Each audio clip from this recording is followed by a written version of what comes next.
Thank you, Arctic Acoustic. I love the music. Welcome back to Hanging with History.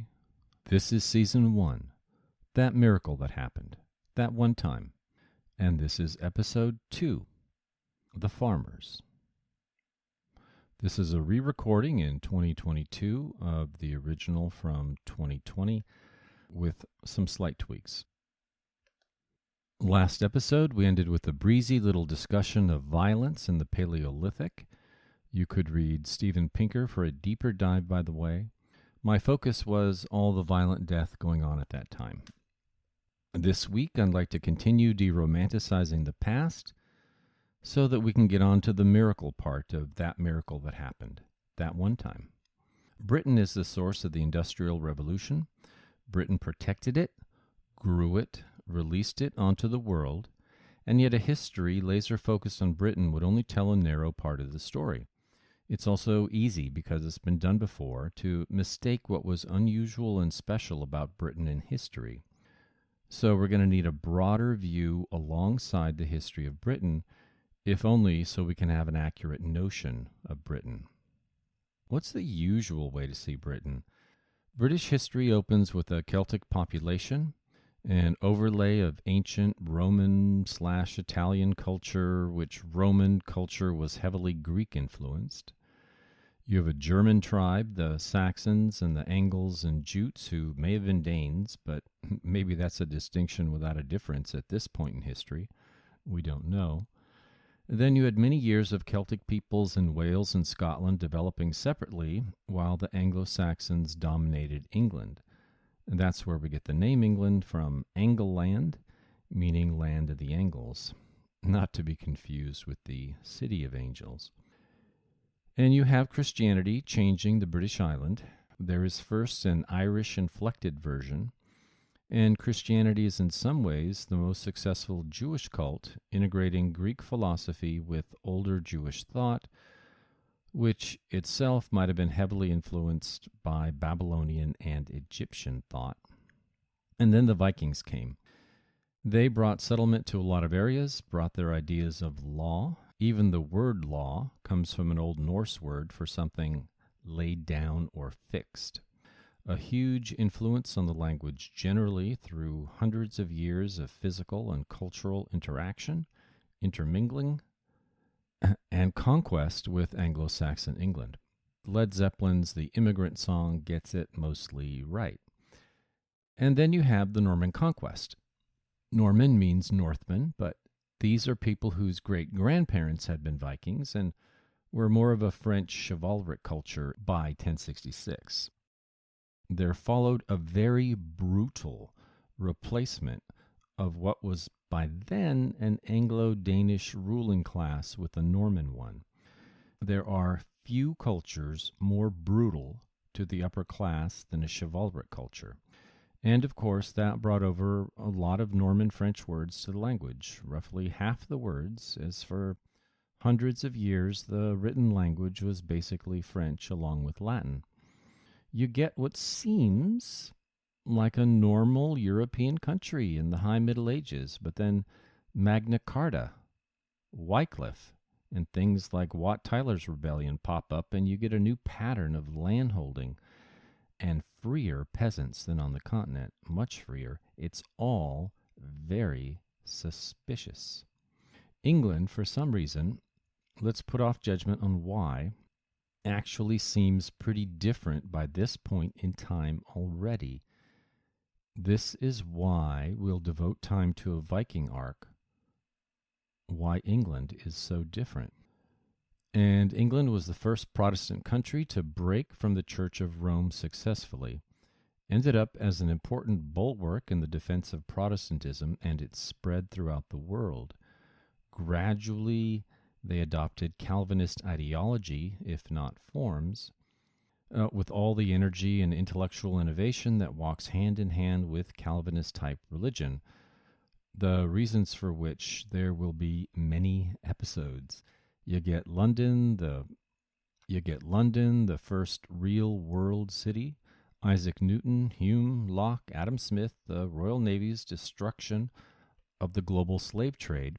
You could just go on. And then they settled North America, especially the 13 colonies, with a super light hand so that it could be the only colonial project to have an early demographic explosion, with all the consequences for the world from the existence of the United States. So Britain has this special place in history regardless. I will make the point that a lot of what made them special was that they didn't cripple themselves with the kinds of mistakes other peoples made. In future, we'll have a very in-depth coverage of France and the French mistakes that prevented them from having the miracle. So we need to look at other histories as well to understand the mistakes others made. The Netherlands and France will be particular areas of focus. I don't honestly think starting at the beginning and moving forward works very well. So let's dip our toes into the early 17th century with Charles I, of whom there'll be many future episodes. It's only episode 2. Indulge me for a little bit. Poor King Charles. At the start of his reign in 1625, this possible secret Catholic monarch of a Protestant nation, a nation where many of the smart people agreed with Calvin's interpretation of the book of Samuel, that God sent kings to punish the people of Israel, because before that they were living without a king. And by the way, let me plug the Geneva Bible for everyone who wants to understand Calvinism or Reformed religion. The annotations provide fantastic insights into their thinking. King Charles, son of the Scottish James VI and James I of England, spent time in Spain and France. He just couldn't find it in himself to convincingly believe that the Church of England was really something unique and special planted by God in the world. And probably he wasn't thinking meta enough, because the argument that the Church of England was special is a pretty good one. King Charles comes to the throne, placed there by God himself. Tragically, he was not the eldest son. His brother Henry seemed to have the makings of a perfect king. Died before his father. Eventually, Charles started to find himself as a ruler, outwitting the damn parliamentarians on taxes, and innovating with his courts of equity, i.e. the kind of legal courts that don't depend on common law and don't use juries. So these always had the potential for the royal abuse of power, but they started out as a pretty good way to provide fair, low cost, accessible to the poor, rapid justice. So here we have our glorious new king riding high, appointing his good buddy Cardinal Laud, Archbishop of Canterbury. Life is good. The art collection is fantastic. And suddenly his subjects rebel against him, make war on him, catch him, imprison him, put him on trial. By what right do you try a divine monarch? And then they even change his look. He can no longer wear a hat. As the song goes, he was 5'6" at the start of his reign and only 4'8" at the end of it. And then England goes into a full-blown Republican period. Representative democracy is a phrase we use now about the same thing, though I can hear some people screaming at me that it isn't even now. It lasts just 4 to 5 years before Oliver Cromwell seizes power. But it lays down legislation, fundamentally changes things like government finance, not just taxation, but paying government bonds raises many times more revenue than the monarchy could, through excise taxes mainly, and land sales, quadruples the size of the Navy, establishes the Admiralty, providing professional management and command based on merit, to something complex like running a navy on multiple oceans, fighting corruption, supporting growing trade. The concept of private ownership was made over into an institution that could finally support economic growth.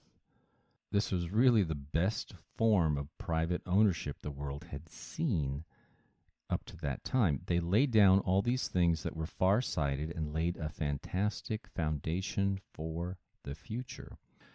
From a modern, cynical perspective, you might say this was all half measures poorly done. The cynic might point out that democracy was severely limited. Only men with property or meaningful incomes could vote. Deficit spending is a transfer to the rich. Taxation discourages whatever is taxed. The Admiralty still had a lot of corruption, and connections still mattered. They encouraged trade with protectionist measures which reduced economic efficiency. Well, those criticisms are all valid, but also miss the point entirely. What they did is take steps in the right direction with all of these. And maybe we could argue if they were staggering, shambolic steps away from the feudal thing of a king appointing some great peer of the realm to run something, and towards competence and ability, fairness and justice. These incomplete, unsteady steps towards modernity were taken, and they unleashed upon the world a superpower among backward monarchical states. And we'll talk a lot about all this in future episodes.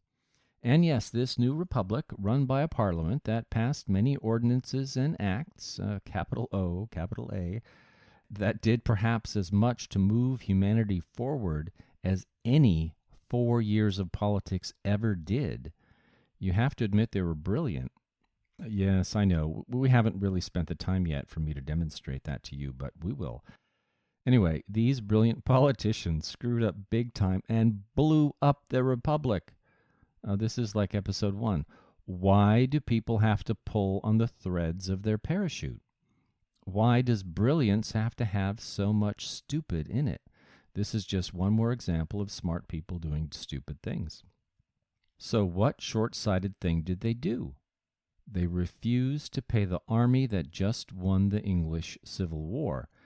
This was the New Model Army that had just won the English Civil War.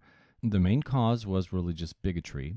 The Parliament was mainly made up of mainstream Presbyterian gentlemen, and the army were often a slightly different, independent kind of Presbyterian, less gentlemen mixed in with the leavening of what were, for the time, serious radicals. I'm trying to avoid a cheap shot at religion here, but when we look at their views today, they don't seem hugely different. But at the time, these small differences loomed larger. Some will argue it was the class differences that were the most important. And then there's the money aspect. Arrears of pay for the New Model Army and other parliamentary forces got to be over £3 million. In the 1650s, this is a lot of money, like about 4 times the pre-Civil War government annual revenue. So it's massive. From the point of view of the common soldiers, they were being dissolved and sent home, and not to a hero's welcome, but to a very uncertain future, ruled by people who looked down on them, and without the cash that was supposed to provide for their futures, and no pensions for the families of fallen soldiers. Now, talk about a gut punch. Plus, there was the political tribalism of the day. It's social monkeys all the way down, always has been. The army was more religiously tolerant and much more radical than the rest of the country. The army had a view of independence of personal conscience that was considered very radical. It did away with the common notion that religious practice should be uniform in society. Also within the army were out-and-out radicals, people whose ideas prefigured a lot of 19th century isms. A huge amount of ink has been spilled on the subject by great historians. I really like Christopher Hill. You might find Antonia Fraser more accessible, but I'd give my strongest recommendation to reading the transcripts of the Putney Church debates and the Clark House debates. They're pure gold for history buffs. The situation is this.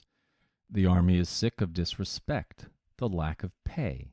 They were being dissolved and sent home by people they didn't exactly respect and trust.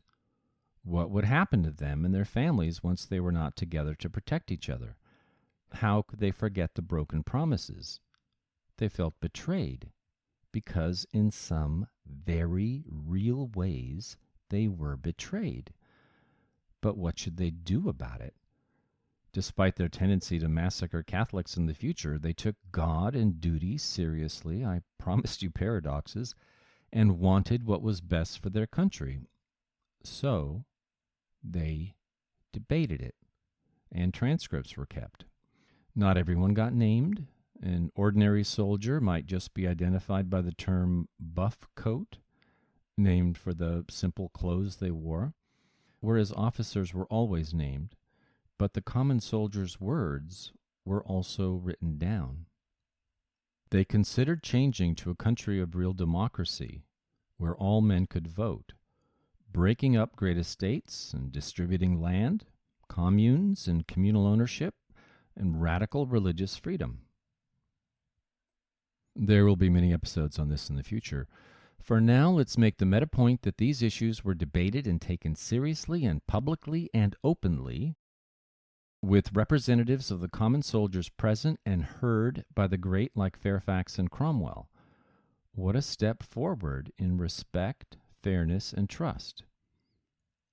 Could this debate have happened anywhere else in Europe? Even so, they eventually took the easier way of a Cromwellian independent dictatorship.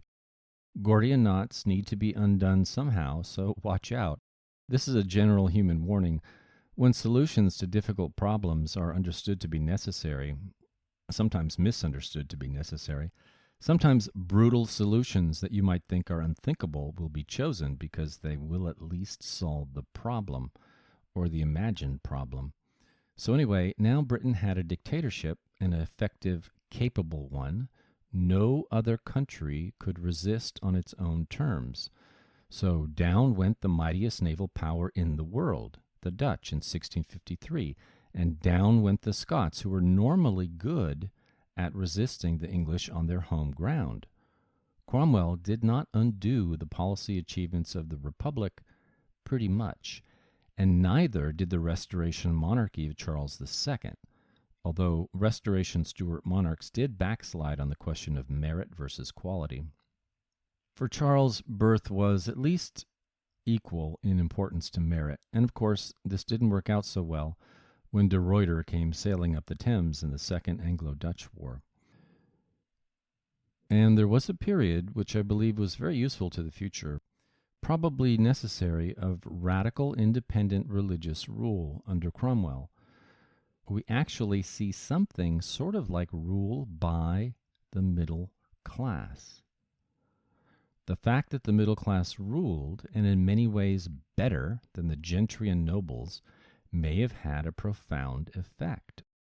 For several generations, we'll see, the crown and parliament restrained their greedier, more oppressive selves for fear of revolution from below.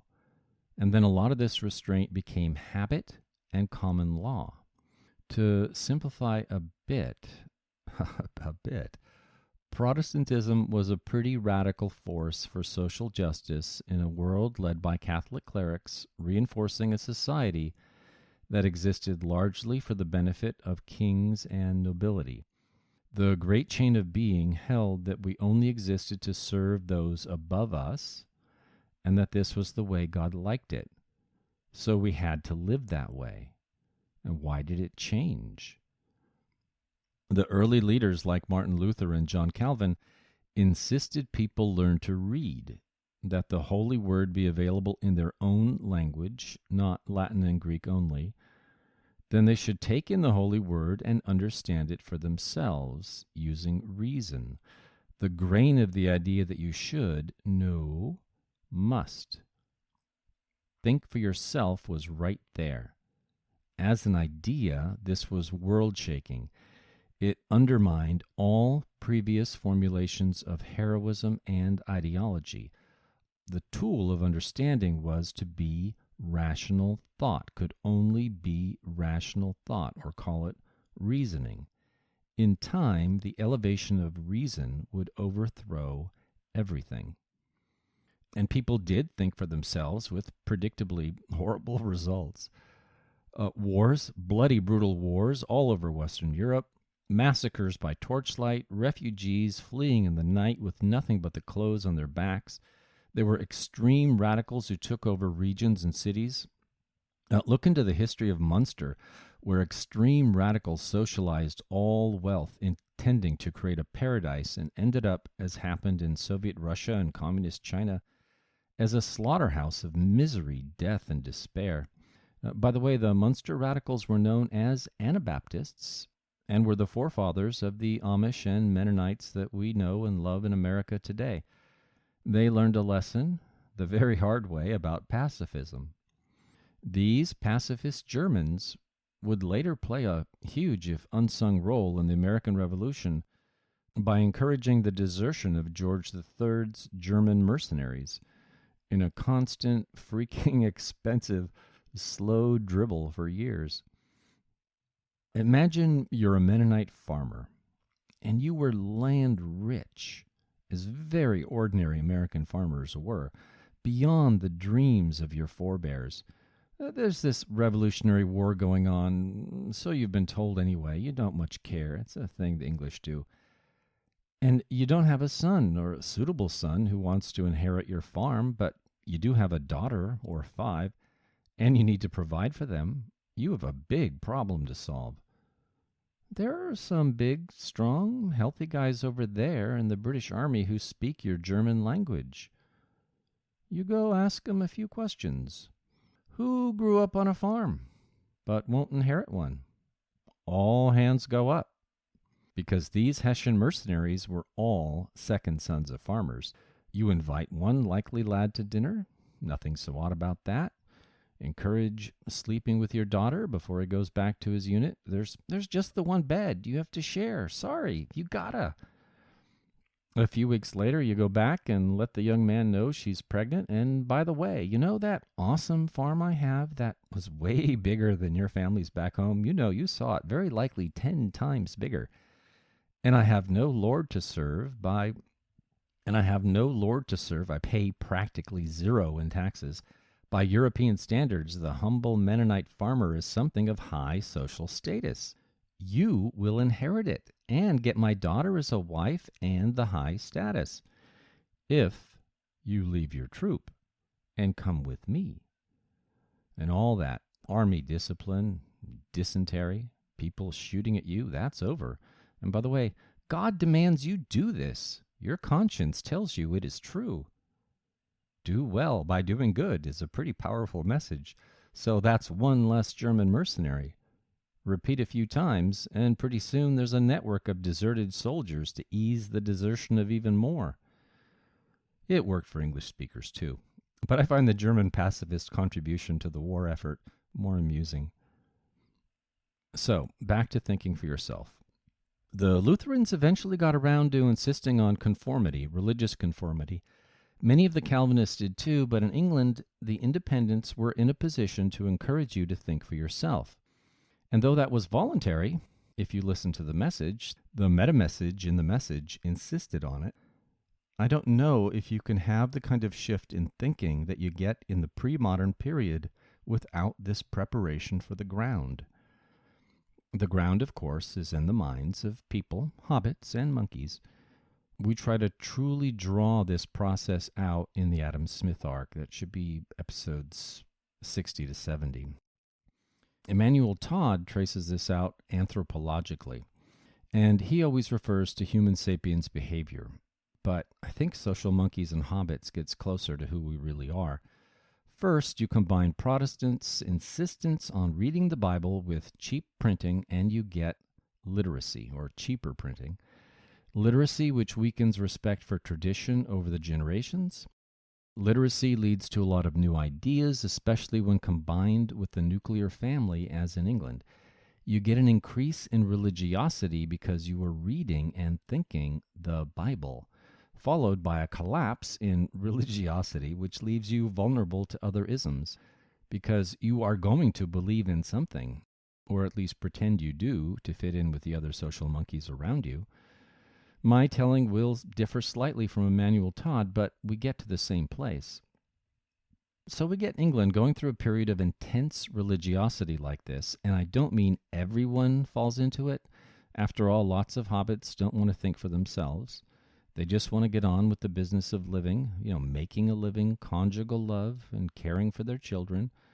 But enough people get captured by ideas to make a difference. Speaking of captured by ideas, it was Jordan Peterson who introduced me to the idea that ideologies can possess people. Like the way demons are said to possess people, I find it an interesting way to communicate the ideas of Stirner and Joseph Conrad. Same thought, different expression. And it makes people possessed by ideology follow through on the ideology without really thinking of the consequences. Because the ideology gives all the answers, and thus you get the parts of the 20th century that were the most hellish. Nationalism and militarism for World War I. Fascism and Nazism and Soviet communism and Chinese communism and Cambodian communism, to name just a few of the worst. Plus, it makes you boring. Everything you say and think can be predicted in advance by anyone who understands your ideology. If you're not familiar with those ideas. We'll do future episodes on Stirner and Conrad. I'm going to introduce a big new idea here. Big idea, capital B, capital I. This application of it is my idea, not Ann Elk's idea, but others have had it out in the public sphere in related forms. It's the idea that smart people are particularly vulnerable to a kind of thought error, a kind of cognitive malfunction, probably a fault in our human brains rather than monkey brains. And this is it. Some ideas or isms or concepts are hard to understand. You have to work at it. And you probably need that moment of inspiration, you know the one I mean, when suddenly everything seems clear and you see the solution to a problem and how it connects with everything else, and it will work. And by the way, I used to have these at work a lot. One reason I really enjoyed my career. But at work, at least your sudden brilliant insights are testable. Failures easily discarded and forgotten, and they fail plenty of times. With ideologies, usually not so easily testable without there being a body count or pile of skulls big enough to notice. Anyway, it's hard to understand Marxism, for example. Surplus value, the accumulation of capital, the historical dialectic, and how it all ties together. You have to work at it, and you have to be smart if it isn't really just a subconscious foundation of hate. So finally, one gorgeous, beautiful day, you see it.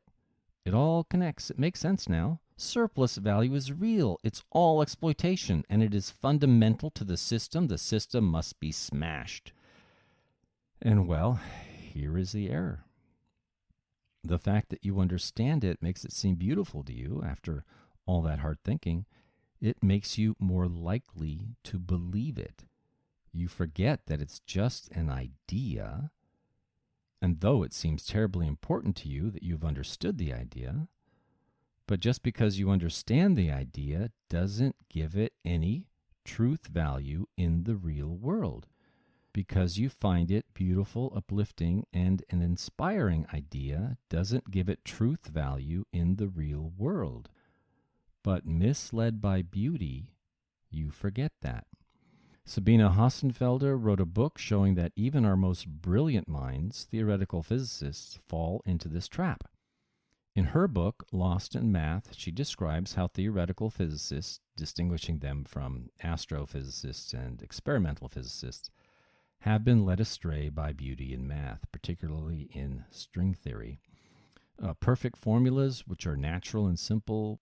Now, of course, that's impossibly difficult for you and me, but natural and simple for them, are beautiful and capture their minds. The result is these brilliant human minds have not come up with more than one hypothesis that has actually been experimentally proven since the 1970s. That staggered me to read. Actually, I heard it before reading it via her appearance on Russ Roberts' Economics and Liberty podcast, and my first reaction was envy and disappointment because I had plans to get this idea out there via a book. That was going to be my next project, not the Hanging with History podcast. But by the time I read her book, it was still staggering. I mean, more because I loved watching YouTube videos about theoretical physics, and I didn't realize that every idea the experimentalists were proving were old ideas, and that the new ideas like string theory and supersymmetry were just failing at every test. And then Eric Weinstein confirmed it for me. And wow, how could they, because I concede they have the better brains, fail this way? Stupidity Smart People Commit. Paradox and contradiction. Welcome to the world, my friend. We ended episode 1 with why it wasn't so great to be a Paleolithic hunter-gatherer with all that extermination going on everywhere. This episode introduced a few topics we'll go into further, so we're done for today. Or almost. After whatever comes from conversation with Cami, but let's see if I can make farming fun next week. After 80 episodes of Hanging with History, a few listeners have noticed that Conversations with Cami is a meta-teaching on love and learning, and I'm grateful you've seen that. Thank you.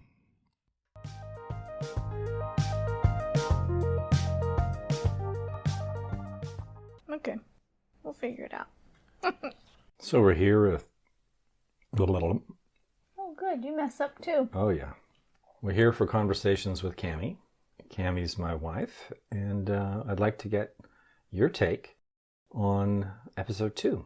What jumped out to me as most interesting, probably because it affected my family in the long run, was how the movement of Protestantism by Martin Luther and Calvin created really what I think of as our educational system.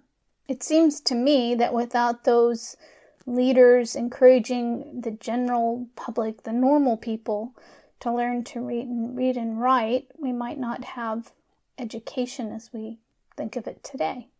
Interesting. So education, the way that we do it today, sort of comes from, or has its origins in the religious imperative to read the Bible. Well, I don't know if that's exactly where it came from. It might make its own little history study in and of itself, another road to go down to learn how our education system came to be. Yeah, it was heavily influenced by education in Germany in the late 19th century that the United States made a pretty deliberate effort to copy, but it's been said before that Germany's the home of literacy. That was where the first big impulse was for mass education. Although, as we'll talk in a later episode, the first English Bible was a lot earlier than this, dating from the work of John Wycliffe, and he became the inspiration for John Hus in Bohemia, who had the first attempt to separate a country from the Catholic Church. And Hus was one of the great inspirations of Martin Luther. And I think we'll also see in a later episode that the English were, some of them anyway, quite self-conscious about that kind of chain from Wycliffe to Hus to Luther. Very good. I look forward to hearing more about the education system. Perhaps my interest in education is because we have all of our daughters and we've made education a major focus in our family. Yeah, that's right. Thanks, Harold.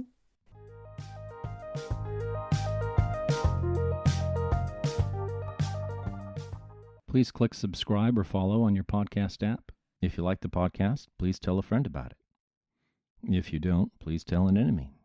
Thank you for listening. If you'd like to discuss anything covered in the episode, please feel free to email me at hangingwithhistorypodcast@gmail.com.